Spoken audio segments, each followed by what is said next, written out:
નમસ્કાર મિત્રો, આપણે આજે જોવા જઈ રહ્યા છીએ કે ત્રિકોણના ખૂણાઓના માપ. અત્યાર સુધી આપણે રકમથી દાખલો ગણતા હતા, પણ હવે આકૃતિ ઉપરથી આપણે દાખલો ગણવાનો છે. ઘણી વખત સ્પર્ધાત્મક પરીક્ષાઓમાં તમને આવી એક આકૃતિ આપી દે છે અને આમે મેં દર્શાવ્યું એ પ્રમાણે માપ આપી દે છે અને ત્યારબાદ કહે છે કે ભાઈ ત્રીજા ખૂણાનું માપ શોધો અને તેનો પ્રકાર જણાવો. તો આપણે ખૂટતા ખૂણાનું માપ તથા ત્રિકોણનો પ્રકાર જણાવો એવો એક આપણને સૂચના છે અને નીચે આવી આકૃતિ છે. અહીંયા આપણે જોઈ રહ્યા છીએ કે ત્રિકોણ ABC આપેલ છે. ત્રિકોણ A નું માપ 40 અંશ છે, ત્રિકોણ B નું માપ 110 અંશ છે. એટલે સીધી જ આપણા મગજમાં સ્પાર્ક થવો જોઈએ કે જ્યારે ખૂણા B નું માપ એટલે કે કોઈ એક ખૂણાનું માપ 90 અંશ કરતા વધારે છે એટલે ત્રિકોણ છે એ ગુરુકોણ ત્રિકોણ છે. એટલે આપણને અહીંયા પ્રકારવાળો જવાબ મળી ગયો કે આ ગુરુકોણ ત્રિકોણ છે. હવે આપણે ત્રિકોણનું ખૂટતા ખૂણાનું માપ શોધવાનું છે C નું. તો આપણે એક સર્વસામાન્ય નિયમ છે કે આપણે જાણીએ છીએ કે ત્રિકોણના ત્રણેય ખૂણાઓના માપનો સરવાળો 180 અંશ થાય છે. તો આપણે અહીંયા લખશું કે ભાઈ ત્રિકોણ ABC માટે વિચારતા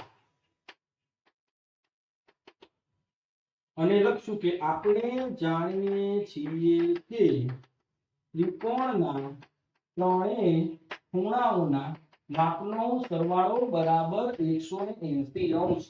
આ મેં ટૂંકમાં લખ્યું છે અને તમે પણ પરીક્ષામાં ટૂંકમાં લખી શકો છો.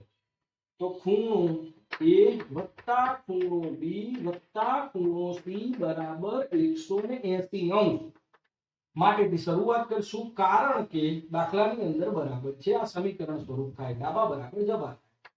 ખૂણા A નું માપ આપણે લઈશું 40 અંશ વત્તા ખૂણા B નું માપ લઈશું 110 અંશ અને વત્તા ખૂણા C નું માપ શોધવાનું છે.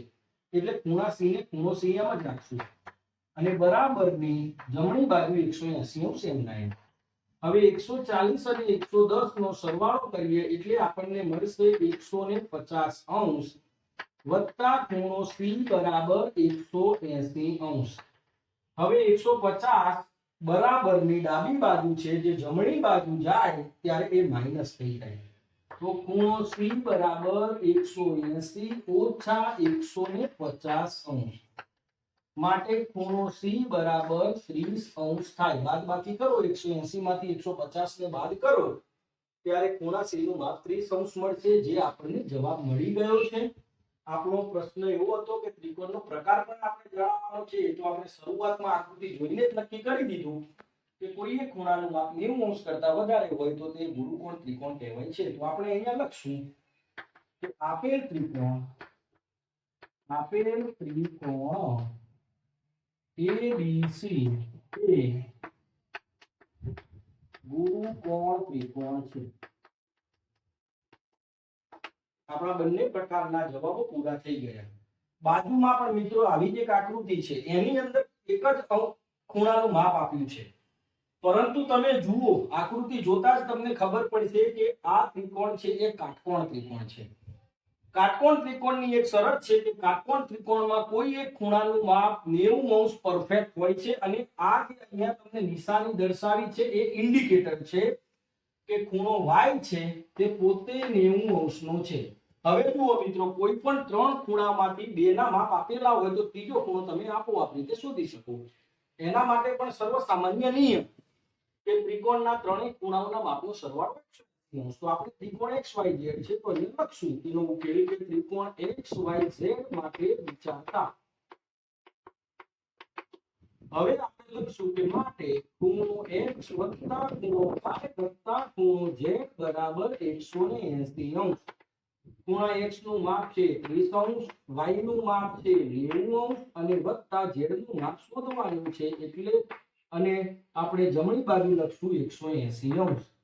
હવે 90 અને 30 થઈ જાય 120 અંશ વત્તા ખૂણો Z બરાબર 180 અંશ માટે ખૂણો Z બરાબર 180 અંશ બરાબરની જમણી બાજુ 180 હતા, આપણે એને એમના એમ રાખશું અને 120 પ્લસ છે આપણે એને આ બાજુ લાવતા માઈનસ થઈ જાય.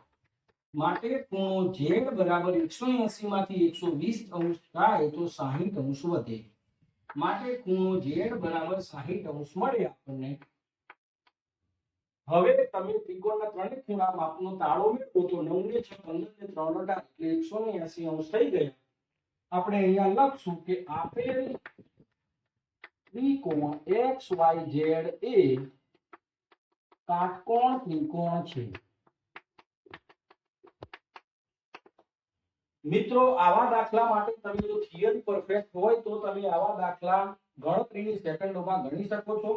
અને આવી રીતે જ ગણતરીની સેકન્ડોમાં ગણિતને ગણવા માટે કોઈ પણ પ્રકારના દાખલા હોય, ગણિતને લગતા પાયાના ગણિતને તમામ પ્રકારના દાખલા તમારે જો શીખવા જ હોય તો મારા પેજની સાથે જોડાયેલા રહો, મારા વિડીયોને નિરંતર જોતા રહો અને ખાસ મિત્રો કે મારા પેજને ફોલો કરતા રહો, જેથી કરી મારો ઉત્સાહ વધે અને તમે પણ આ રીતે નવું નવું ગણિત શીખતા રહો. ખૂબ ખૂબ ધન્યવાદ.